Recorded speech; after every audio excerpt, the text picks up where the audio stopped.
Hey, bonsoir messieurs, je suis vraiment content de vous avoir. Ce soir, on parle des motoneiges Arctic 4 2021. Vous êtes des chanceux qui ont fait partie de l'équipe motoneige.ca pour aller au snowshoot. Vous avez eu la chance d'essayer les machines, les nouveautés de chez Arctic 4 cette année. Puis je suis content de vous avoir pour pouvoir en jaser.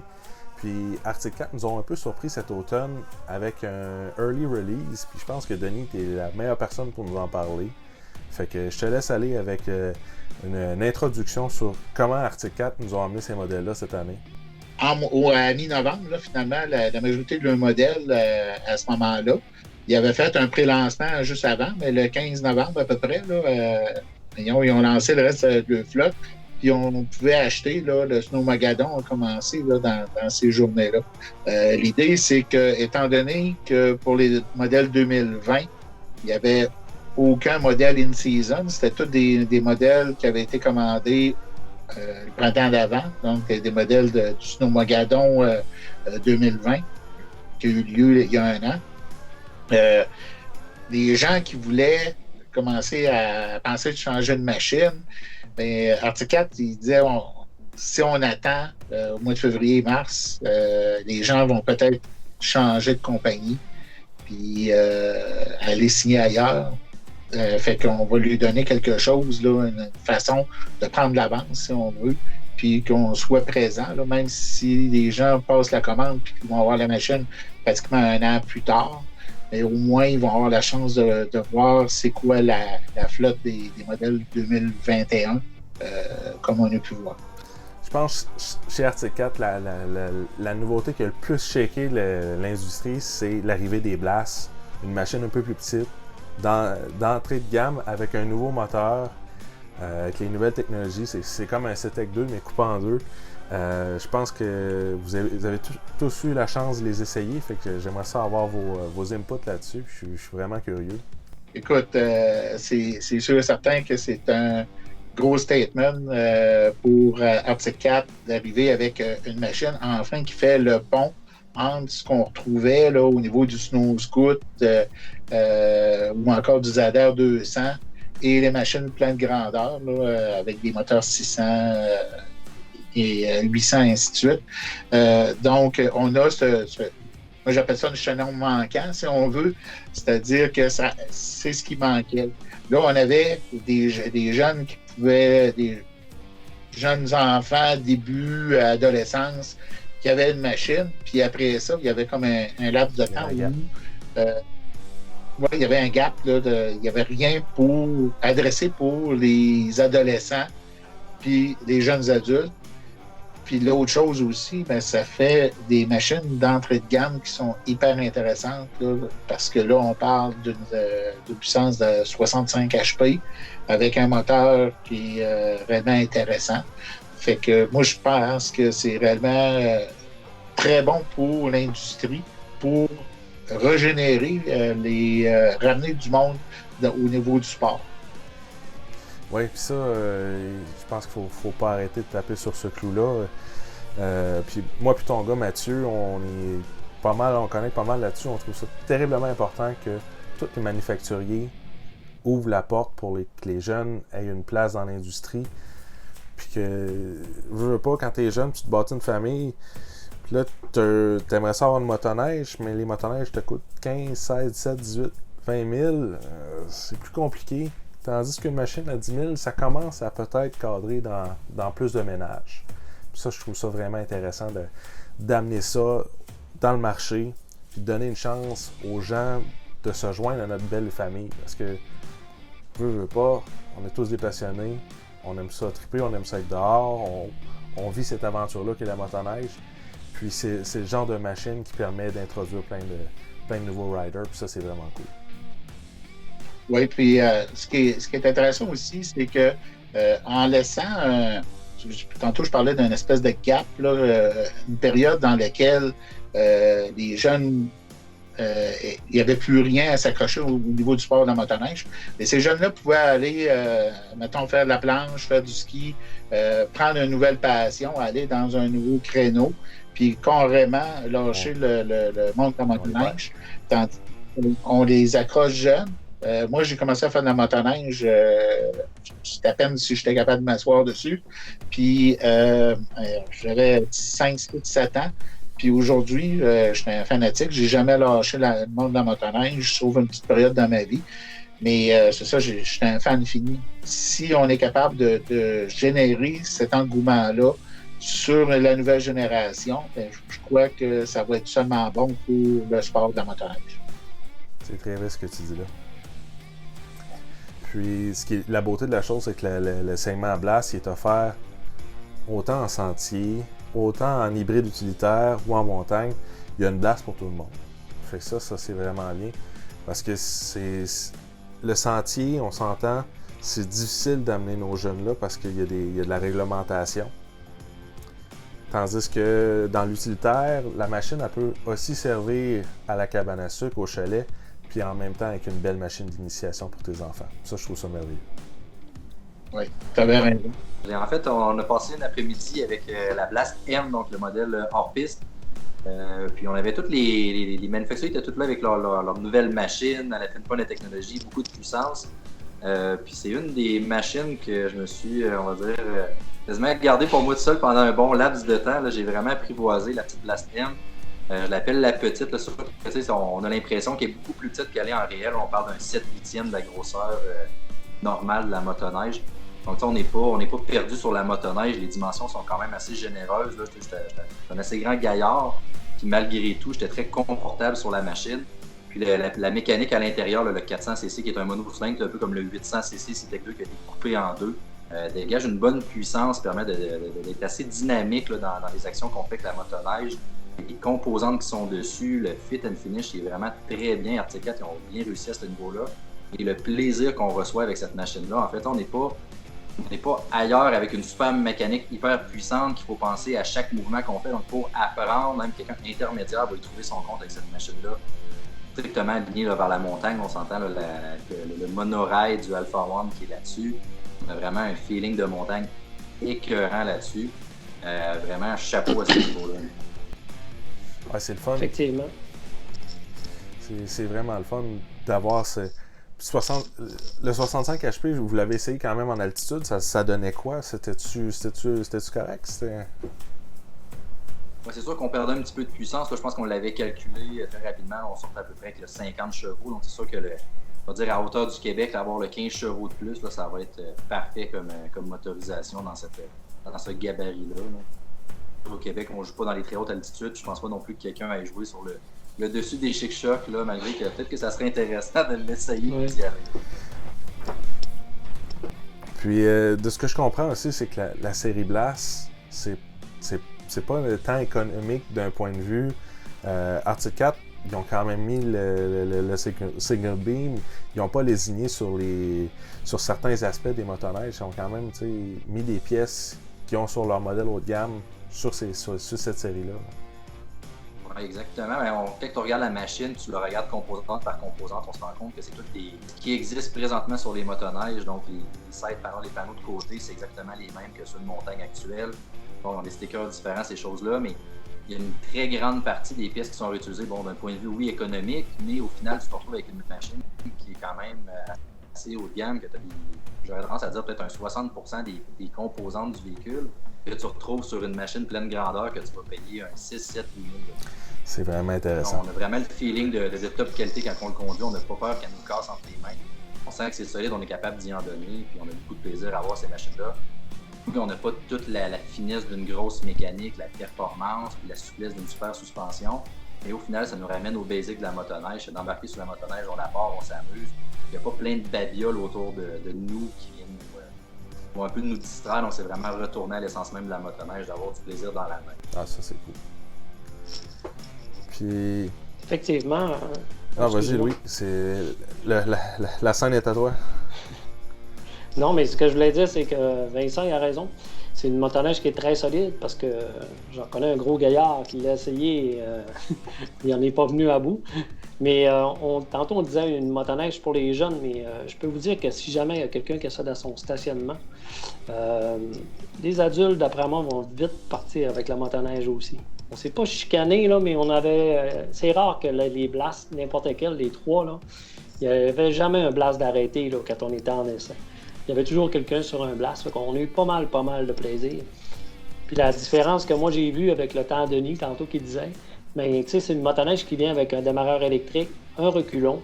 C'est quand même, pour une petite motoneige, quand même des beaux accessoires, puis c'est facile d'utilisation. Ouais, puis tu sais, si on parle d'une clientèle un peu plus jeune aussi qui est visée, même si n'importe qui peut prendre cette machine-là, avoir un démarreur, rappel, c'est pas toujours facile pour tout le monde. Effectivement. Louis, je sais que tu as essayé les 3 modèles. Là, je suis un peu curieux de la LT, parce que la LT, ça fit avec mon profil, puis là, je suis comme curieux d'en apprendre sur cette machine-là, qui est 146 de pont, la plus traditionnelle que, mettons, le single beam de la Alpha One. Je dirais que ça s'adresse plus un peu... la gamme est plus large pour beaucoup plus de gens. C'est sûr qu'au niveau utilitaire, moi, je pense que c'est le meilleur fit, là. La ZR est vraiment sentier, c'est court, mais je pense que la LT, dans les 3, si on a un jeune ou on veut commencer, on veut aller ailleurs, on veut à la cabane à sucre, comme tu disais, mais je pense que c'est l'idéal. C'est une machine qui, avec un petit rangement à l'arrière, le petit support, c'est une très belle motoneige, là. C'est sûr qu'entre les 3, c'est pas mal le choix le plus évident, là, je vous dirais, pour 90% des gens, là. Elle a moins d'appeal, mais c'est la plus logique à prendre. Ouais, moi je pense que oui. C'est un choix logique. L'avez-vous essayé en sentier aussi, la LT? Oui, on l'a essayé en sentier. Je te dirais le comportement là, le ZR et le LT se ressemblent beaucoup en sentier. C'est sûr que le ZR, en étant plus court, on a eu bien du choix d'à tenir la poignée et à faire les beaux sentiers de West Yellowstone. Mais sinon, la LT va très bien. C'est sûr qu'en ayant un petit peu plus de pont, c'est un petit peu plus de confort. Ça absorbe mieux les trous, ça va bien. C'est vraiment une motoneige que j'ai eu vraiment beaucoup de plaisir. Puis demain matin, j'en aurai une dans mon stationnement. Puis je suis sûr que mes enfants auraient de la misère à apprendre. Là. Je serai souvent dessus pour m'amener. Fait que c'est une machine que t'as pas de misère à recommander, là. Pas du tout. Super. Aucunement. Puis toi, mon Denis, je sais que tu as essayé la ZR. Oui, moi j'étais un gars de sentier, je pense pas une cagette de personne. J'ai embarqué sur cette motoneige-là. En embarquant dessus, c'est réellement plaisant. Position de conduite, c'est surprenant. On dit tout le temps petite motoneige, mais il faut se rappeler qu'il y a 20 ans, c'était cette grosseur-là de motoneige, puis même des fois plus petit. Donc, il faut tout mettre en perspective. C'est une motoneige pleine de grandeur, mais avec une empreinte plus petite sur le sentier que ce qu'on retrouve avec les motoneiges d'aujourd'hui. Ça enlève à rien au plaisir de rouler cette motoneige-là. J'ai très hâte de l'essayer au Québec. Malheureusement, cet hiver, ça n'a pas été possible. Au niveau de la mer, on était en montagne, donc on perd entre 20 et 25% de la puissance. Donc, sur les 65 HP, on en perd pas mal. Puis, encore là, c'était très plaisant, surprenant. Premier coche que j'ai pris avec... on est habitué de travailler sur une grosse motoneige. Tous nos mouvements sont comme démesurés. Lorsqu'on arrive sur cette motoneige-là, on est obligé de... Tu parles trop fort, là. Sur un patin, c'est pas trop long parce que la motoneige est légère, courte, puis quand même assez de puissance. Donc, lorsqu'on arrive dans un virage, si on la cote au fond, puis qu'on lui donne bien du bois, ben, ils vont prendre le croche sur un patin, je vous le garantis. Fait qu'il faut tout rebalancer nos mouvements. Puis, fait que ça se conduit très facilement. C'est sûr qu'au niveau suspension, c'est quelque chose de plus de base, mais pour la majorité des gens, avec la qualité de sentier qu'on a aujourd'hui au Québec, la qualité de surfaçage des clubs, moi je pense que ça va être une machine qui gagne à être connue. On devrait en voir beaucoup. Si on n'en voit pas beaucoup, ben, va falloir travailler justement pour pouvoir la faire découvrir aux gens. Puis encore là, la jeune génération, du monde qui reviennent dans le sport ou encore qui n'ont pas de budget, des jeunes familles qui ont moins de budget, Au lieu de s'acheter une motoneige de 4-5 ans qui n'a plus de garantie, que tu ne sais pas qui l'a conduit avant toi, bien là, tu vas partir avec une motoneige flambant neuve, avec une garantie, tranquillité d'esprit, puis une motoneige qu'on va avoir énormément de plaisir à rouler. Oui, c'est vraiment intéressant. Puis je pense que moi, la semaine que c'est sorti, j'ai eu un téléphone de mon frère. Je dis, qu'est-ce que tu penserais? Une M pour moi, tu sais, je suis un petit cabaret, je paye 130 livres. Why not? Ah oui. C'est un jeune papa, puis ça lui donnerait la chance de revenir dans le monde de la motoneige, mais avec une machine actuelle. Fait que ça, là, on the spot. Oui. Puis, qu'est-ce qui est intéressant là-dedans, c'est étant donné que c'est comme un nouveau marché, une nouvelle ouverture, les gens qui vont acheter ça, si au bout de 2 ans, ils décident d'aller vers un modèle, on va dire, pleine grandeur, là, à ce moment-là, la valeur de revente va être très, très bonne parce que le marché n'est pas inondé. C'est quelque chose de nouveau. Donc, il doit avoir une bonne valeur de revente.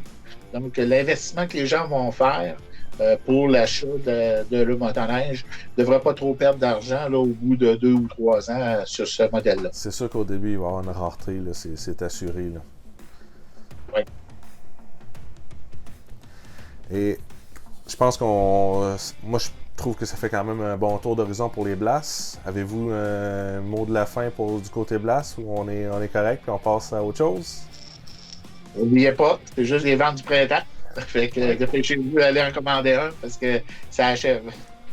On a jusqu'au 18 avril, si je me trompe pas. Oui, c'est pas mal dans ces eaux-là. Exactement. Puis, une des surprises de cette année, ça a été la Riot X. Je pense qu'on a eu un changement de ton chez Arctic 4. Ça a été assez spontané. On avait la Riot X avec dans le fond, un chariot traditionnel. Puis là, on tombe avec le single beam. Ça fait que la Riot X 2020, c'est une pièce pour le musée. Là. C'est quelque chose de rare. Les gars, si vous en avez une, elle vaut cher. Puis bientôt.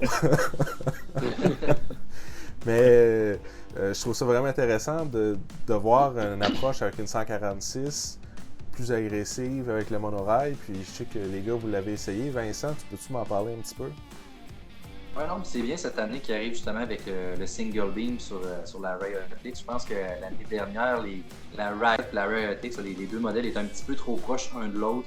Donc je pense qu'ils ont voulu vraiment creuser ce gap-là, dire bon, mais la Riot de base est vraiment plus sentier, on va l'utiliser à cette sauce-là, puis on va aller créer une machine un petit peu plus. Moi, j'aurais tendance à la classifier un 20-25% au niveau sentier, puis le reste, c'est vraiment du hors-piste pur et dur quand on regarde justement la composante du monobeam qu'ils ont mis sur le Riot X. Ça change complètement la dynamique du véhicule. Donc, on l'a roulé maintes et maintes fois durant le snowshow. C'est une des grosses nouveautés chez Arctic 4. Ça nous a permis de l'essayer, oui, beaucoup en sentier. Bon, on va pouvoir les comparer avec les autres modèles. Il fallait toujours garder en tête, en fait, que cette motoneige-là, en fait, c'est vraiment plus axé vers le hors-piste, vers aller jouer dans la neige folle.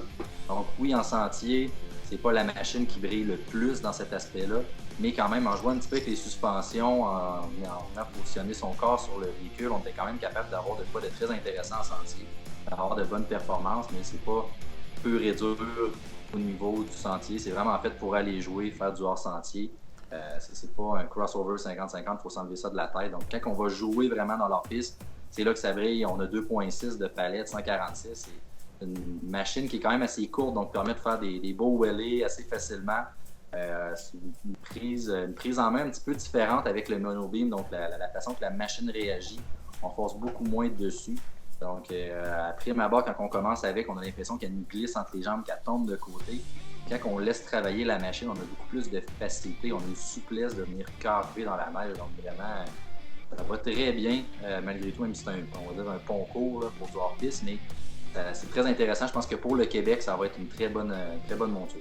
C'est une machine qui a l'air vraiment facile de faire des powder turns avec. Ça a l'air... t'as juste à te tourner la tête et t'enclenches le mouvement et c'est parti. On dit toujours, la machine elle s'en va où est-ce qu'on se tourne la tête. Donc on regarde par-dessus notre épaule, la machine elle fait un 180 degrés, puis elle est repartie à 100 000 à l'heure l'autre bord. Ça a l'air vraiment intéressant. Louis, je sais que tu l'as essayé toi aussi. J'aimerais ça avoir ton commentaire. Ben, les premiers essais que j'ai fait avec, j'ai eu un petit temps d'adaptation parce que je partais d'une rail normale. Mon oreille, c'est un peu différent.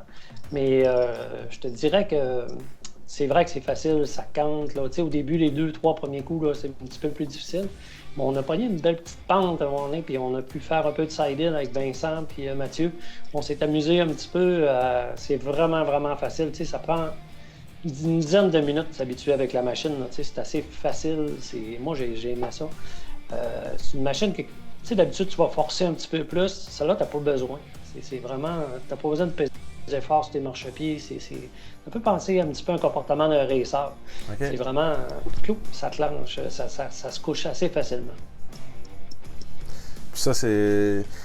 Dans le fond, là, vous le recommandez à quelqu'un qui a 10-15 km à faire pour se rendre dans son trou, puis après ça, il s'amuse. C'est le genre de profil. Oui, c'est quelqu'un qui est, mettons, un chalet, qui se rend au chalet, puis après ça, il part de son chalet, un peu comme moi, là, sur les Monts-Valin. Écoute, on peut faire ça. Nous autres, ça va après ça une quinzaine de kilomètres, puis après ça, tu es dans des terrains vastes. Là. C'est une super belle machine pour ça, je pense. Puis j'aurais aimé ça de l'essayer dans la neige encore. On n'a pas été gâtés au niveau de la neige. C'était quand même dur cette année à West Yellowstone. On a manqué un petit peu de neige. Là. Et dans la neige folle, j'aurais aimé ça voir. Puis je suis pas mal sûr que ça serait bien débrouillé. Là, même. C'est une très belle motoneige pour le Québec. Très beau marché. Denis, toi, t'as fait un tour aussi? Oui, ben, je vais rouler plus d'un sentier. Puis c'est sûr et certain que c'est pas son domaine numéro 1. Ça se contrôle assez bien. C'est sûr que c'est pas une machine pour ça. Si vous voulez faire plus de sentiers, regardez peut-être un peu plus vers le Riot. Mais si vous aimez rouler dans les chemins forestiers qui ne sont pas grattés, réellement aller vous amuser dans la neige, faire du hors-piste, passer à travers les arbres, découvrir les coins enneigés, bien là, à ce moment-là, cette machine-là va répondre pas mal plus à votre besoin. Puis avec le moteur qu'on connaît, le 800 CTEC 2, ça donne une bonne puissance. C'est réellement intéressant comme machine. Oui, puis depuis 2020, il est upgradé en plus. On a droit à 165 HP, une classe 165. Je trouve ça intéressant. Du côté d'Arctic Cat, ils sont quand même capables de sortir leurs griffes, même avec leur 800cc dans un marché où les 850 dominent. Je les trouve audacieux de ce côté-là. C'est sûr que d'un point de vue marketing, le 800 paraît moins bien, mais une fois assis sur la machine, ce 800-là, il y en a dedans. Pour avoir essayé la Riot 2020 l'année passée, j'ai été vraiment agréablement surpris là, de la puissance puis de l'engagement de cette motoneige-là. Fait une des plus grosses nouveautés qu'il y avait, c'est la nouvelle suspension Attack avec les Chuck Fox IQS. Dans le fond, c'est l'équivalent d'un QS3, mais qu'on peut contrôler de façon électronique au guidon. Puis, c'est la nouveauté dans la M-Mountain 4 avec Attack. Fait que les gars, je pense que vous avez eu la chance de l'essayer aussi au Montana. La suspension, on la connaît déjà. Et là, ils ont changé de nom, oui. Mais vraiment, ils l'amènent cette année sur une motoneige de montagne. Ce qui est le fun, c'est que tu roules. Ouais. On le sait, dans la neige, mais il y a beaucoup de neige qui s'accumule en dessous. On n'a pas besoin de se pencher en roulant. On met un petit peu plus de rigidité sur le rail. On met ça sur la position-là. Donc à ce moment-là, une machine beaucoup plus rigide qui répond mieux dans le... Mais je trouve ça bien. Tu sais, on s'entend, le Fox, là, ils font vraiment des bonnes suspensions.